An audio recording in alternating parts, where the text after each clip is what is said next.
એક જ ઘટના છે, એની અનુભૂતિ અને અભિવ્યક્તિ બંનેની પોતીકી હોઈ શકે, સર્જકને એનું સ્વાતંત્ર્ય છે. તો કવિતા મારે તો સવિશેષપણે એટલે જ આજે ભાષામાં મારી રુચિ હતી એટલે વધારે એની જ વાત કરવાનું મન હતું કે મારી ભાષા એ મારી માતૃભાષા ગુજરાતી અને મારી આશા એ મારી માતૃભાષા ગુજરાતી પ્રત્યેની તરફની અને એના આવનારા સમયની એના સંદર્ભેની છે. અને એ ક્યારેક ડગમગે છે, હું એમ ખોટું નહીં કહું, કારણ કે અને એ ડગમગવાનું કારણ એ બોલાતી નથી એવું નથી. બધે અહીંયાથી અમદાવાદમાં એટલી ચોખ્ખી ગુજરાતી બધે બોલાય જ છે. અમદાવાદની બહાર જાઓ ને ત્યાં બધે લોકો વાતચીત ગુજરાતીમાં કરે છે, બધે જ કંઈ અંગ્રેજીમાં વાત કરે છે ને આ ભાષા ભૂલાઈ ગઈ ને ભૂસાઈ ગઈ એવું કશું નથી.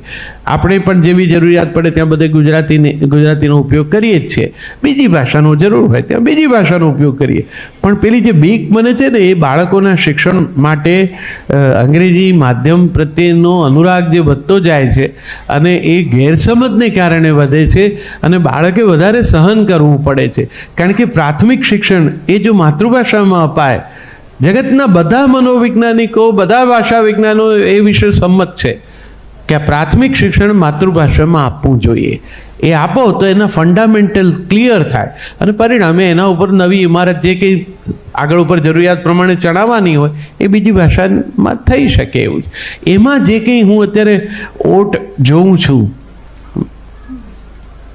બધા લગભગ મને જુએ ને ત્યાં પછી આ સવાલ પૂછે, સ્થળ કાળ વિચાર્યા વગર જ પૂછે. કાં હરખ કરે કે પોતાના બાળકને ગુજરાતી માધ્યમમાં ભણાવે છે, કાં મને જોઈને કડવો અનુભવ કે તમારું બધું આવું સાંભળીને અમે ઘરમાં એમ કે સાહેબ બાપ બિચારા એમ કીધું કે તુષારભાઈ આવું બધું બોલે છે, છોકરાને ગુજરાતી મીડિયમમાં મૂકો, એકની એક બેબી છે. પણ એની મમ્મી એમ કે બહુ વિરોધ કર્યો ને અંતે અમારા ફેમિલીવાળાએ બધાએ બહુ કીધું કે આ તો તું બહુ મોટી ભૂલ કરે છે, એમ કે એને ઇંગ્લિશમાં જ મૂકવું પડે. એટલે કે મારે મૂકવું પડ્યું. એટલે બહુ આમ મિક્સ રિએક્શન્સ એના મેં સાંભળ્યા છે. એક મોટા હોદ્દા પરના અધિકારીશ્રીએ પણ મને કીધું તુષારભાઈ તમારો વિડીયો મેં મારી પુત્રવધૂને ફોરવર્ડ કર્યો. મેં કહ્યું સાહેબ આપ પોતે નિર્ણય લઈ શકો એવી ક્ષમતામાં છો, મારો વિડીયો ફોરવર્ડ કરવાથી શું થયું? તમને ખાતરી જ છે કે તમારું નથી માન્યું એ મારું માનવાની છે. એ તો એનો પોતાનો કન્સેપ્ટ ક્લિયર થવો જોઈએ. એને એમ થવું જોઈએ કે ના આ ભાષા ભણવાથી કંઈ નુકસાન નથી અને જરાય નથી. મારો વિશ્વાસ રાખજો, આ જેમના જુઓ છો ને તસવીરો, આ બધાનું અંગ્રેજી પણ એટલું જ સુંદર અને ગુજરાતી પણ એટલું જ સરસ. પીસી વૈદ સાહેબ આ યુનિવર્સિટીના વાઇસ ચાન્સેલર, ગણિતનો એવા તજજ્ઞ વિદ્વાન અને ખાદીના કપડાં, લેંગો જબ્બુન, માથે ટોપી પહેરીને એવું શુદ્ધ ગુજરાતી બોલે અને દુનિયાના વિદ્વાનો એનો આદર કરે. ઉમાશંકર જોશી એવું વ્યક્તિત્વ. એટલે એવું કાંઈ નથી કે આ ગુજરાતી ભાષા આવડશે એટલે તમે ક્યાંક બીજા કરતાં ઉતરતા દેખાશો. બસ એટલું ગૌરવ રાખો તો મારી આશા જે ક્યારેક ડગમગી જાય છે ને એ સુદૃઢ થાય. હવે તમે કંઈ પૂછવા માગતા હો તો ચોક્કસ પૂછો. અમને તો પેલું વર્ગખંડમાં ભણાવવાની ટેવ છે એટલે એક ધાર્યું અમે તો બોલ્યા જ કરીએ. હા બોલો.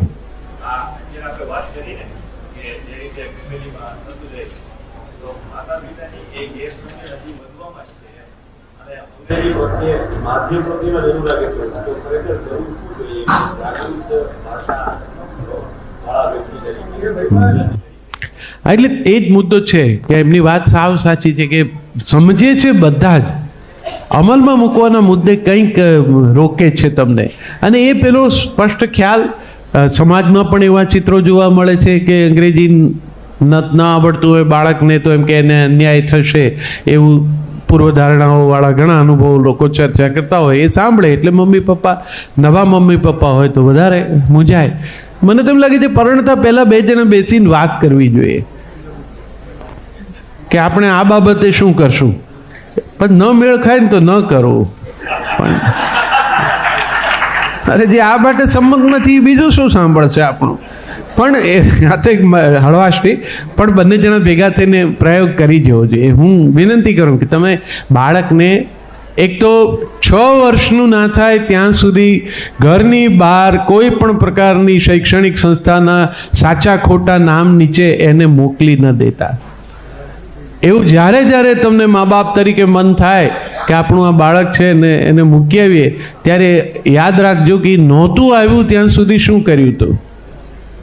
ત્યાં સુધી પથ્થર એટલા દેવ કર્યા હતા, અને હવે આવી ગયું એટલે 2.5 વર્ષે એને તમે કોઈ નિશાળના નામની જે કોઈ વ્યવસ્થા ઊભી કરી છે એમાં ઘુસાડ્યા હો. એ બાળકને તમે 2.5 વર્ષ રાખવા નથી માગતા પોતાની પાસે, એણે મોટા થઈને તમને કેટલા વર્ષ રાખવા જોઈએ પોતાની પાસે?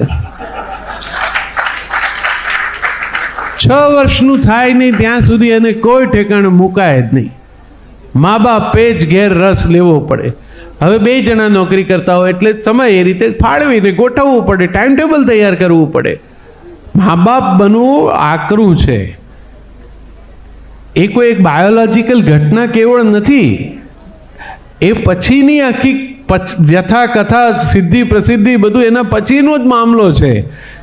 એ જ માટે જ્યાં સુધી કન્સેપ્ચ્યુઅલી ક્લિયર. અને હવે મેં એ પણ એક ચિંતા ઊભી કરે એવું છે કે હવે દીકરીઓ પરણવાની ના પાડે છે, મોટી ઉંમરે પરણે છે, અને સંતાન વિશે એમનો આમ વિરોધ છે કે નહીં, હમણાં નહીં.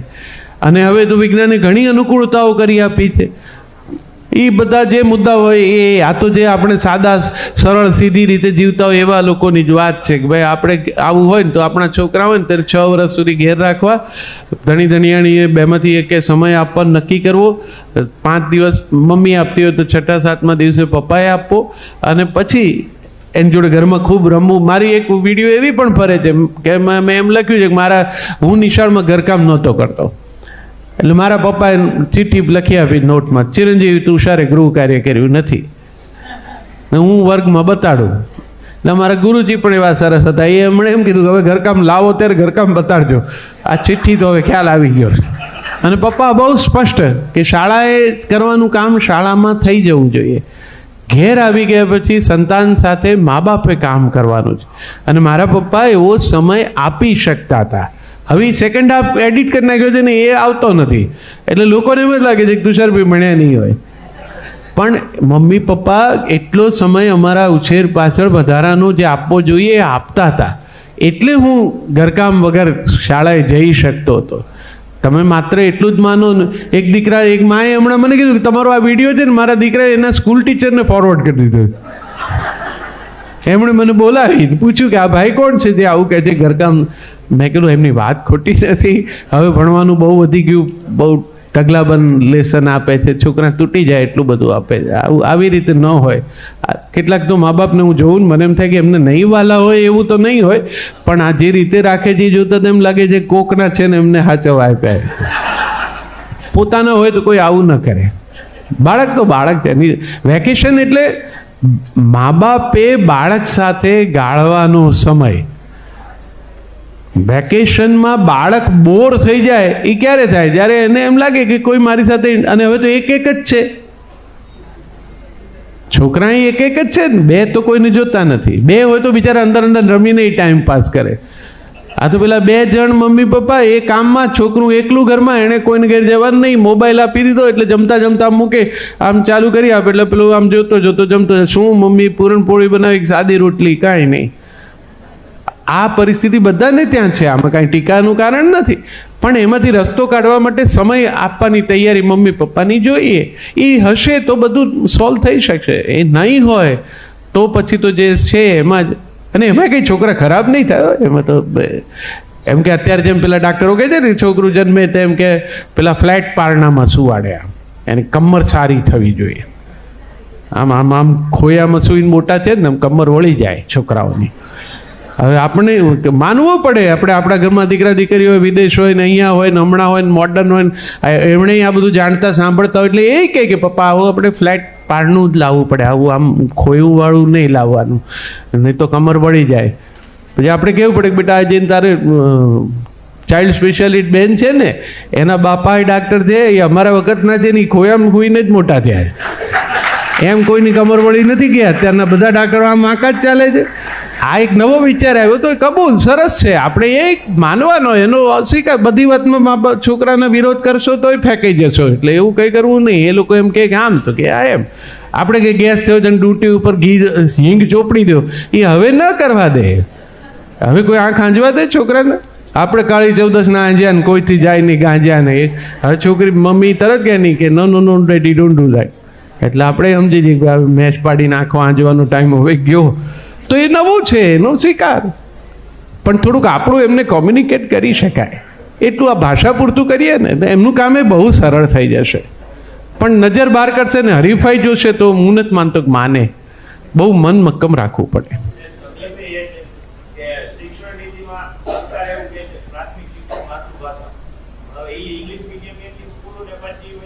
મંજૂર. હા, અને ફી તો કેવી બાબા, જેટલામાં અમે માસ્ટર્સ કરીને ભણીને બહાર નીકળી ગયા ને એ આ લોકોનું પહેલા બીજામાં અમારું પૂરું થઈ જાય અને એડમિશન લેવાની આખી પ્રક્રિયા એટલે બહુ અઘરું છે.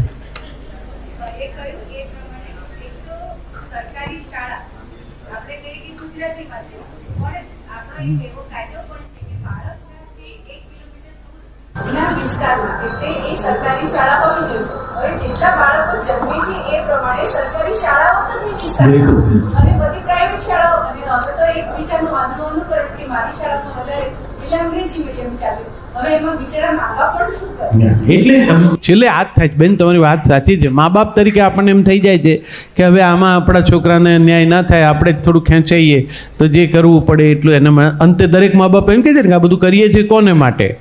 તો પછી બાળક પણ આ સરકાર તો આ શિક્ષણ તો હાજી જી જી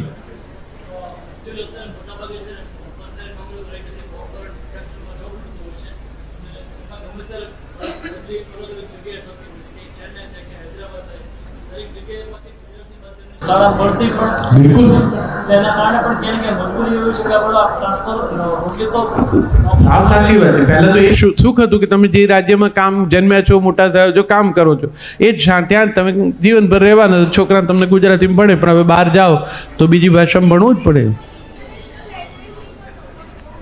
હા ના, એટલે આની વાસ્તવિકતાની ધરાતલ ઉપર એટલા બધા પ્રશ્નો છે ને, એટલે હવે હું એનાથી નાના એક ફોકસ એના પર આવી ગયો છું. ઘરમાં ગુજરાતીમાં વાત કરો, આટલું જ કરો. ભણાવતા નહીં, ગુજરાતીમાં તમને ના ફાવતું હોય તો ચાલો કાંઈ વાંધો ના, પણ ઘરમાં એમની સાથે ગુજરાતીમાં બોલો, ગીતો ગુજરાતીમાં વગાડો, સત્યનારાયણ ભગવાનની કથા ગુજરાતીમાં કરવા દો, ગુજરાતી ગરબા ગાય. તો એ બધું ગુજરાતી જ છે ને, એમ કરતાં કાનમાં પડશે તો ભાષા એ રીતે એમના સુધી પહોંચશે. પણ એમ જાણે કે આખા દેશના બધા ગુજરાતના બધા છોકરા અમેરિકા જ જતા રહેવાના છે એવું નથી થવાનું. એટલે થોડુંક આપણે વિશ્વાસ રાખીને ભણાવશું ને ગુજરાતીમાં તો બહુ તકલીફ નહીં પડે. આ બધું મારી લાઉડ થિંકિંગ માત્ર છો. આ કંઈ પોલિસી મેટર નથી કે આવું કંઈ સરકાર સાંભળીને કરે. એમને આટલું કર્યું તે ઘણું થઈ ગયું કે ગુજરાતી કમ્પલસરી ભણાવે તો છે બધી શાળાઓ, પણ અંતે તો પેલું ઊંટે કર્યા ઢેકા તો માણસે કર્યા કાંઠા એના જેવું છે. હવે પછી ઢેકા ને કાંઠા પાછું શબ્દ પ્રયોગ નહીં ખબર એટલે વધારે મુશ્કેલી. સર, કવિતા આપની આ ચાલે એક કવિતા સંભળાવી દો. પણ ગુજરાતી ભાષાનું એક આખું વાતાવરણ બનાવી દીધું છે. એકવાર ખૂબ તાળીઓ પ્લીઝ. ક્યાં વાત.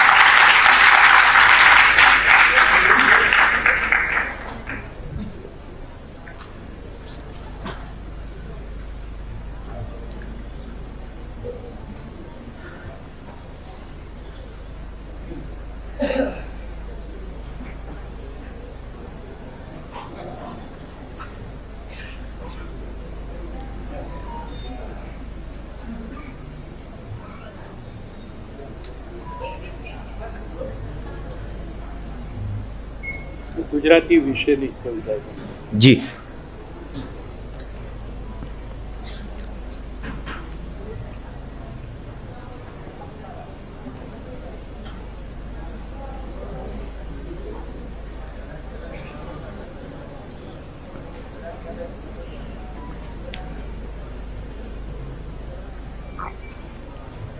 એક ફિલ્મ આવેલી મિશન મમ્મી, ધીરુબેનની વાર્તા પરથી બનેલી. એનું એક મારું ગીત છે, વિડીયોમાં ખૂબ ફરે છે. એમાં ગુજરાતી ભાષાનું ગૌરવ બહુ જ છે, એ સંભળાવી દઉં. માતા છે ગુજરાતની ધરતી, માતૃભાષા ગુજરાતી છે. આ માટીમાં મૂળ અમારા, ગુજરાતી મહાજાતિ છે. મોર પીછશી કદી મુલાયમ, કદી તાતી તલવાર, કદી ડણકતા સાવજ જેવી, કદી મયુર ટહુકાર, કદી વહે આરાધ થઈને મીઠી, કદી પ્રભાતીએ. માતૃભાષા ગુજરાતી છે. કદી કસુંબલ રંગ પિયાલી, આંખ મહી અંજાય, શૂન્ય શિખર પર સહજ સમાધિ, પરખંદે પરખાય. ધૂળ નથી છે કુળ અમારું, ધૂળ નથી છે કુળ અમારું, વતન તણી એ માટી છે. માતૃભાષા ગુજરાતી છે. આવો કોઈ તો આવો કે આવે કોઈ તો આવો કહેવું, આવજો જ્યારે થાય વિદાય. નામની પાછળ ભાઈ બહેન પણ માન દઈને બોલાવાય. ગાંધીને સરદારની ભાષા હૈયે જઈ સમાતીએ. માતૃભાષા ગુજરાતી છે. આજે રોકડા ઉધાર કાલે, આજે રોકડા ઉધાર કાલે, થોડામાં એ કહે ઘણું, ભૂલચૂક સૌ લેવી દેવી, સૂત્ર અનોખું જીવંતણું. આપણે એને સાચવશું, આપણે એને સાચવશું, જેમ આપણને સાચવતી એ વરખ વિનાના હરખ જેવી. માતૃભાષા ગુજરાતી છે.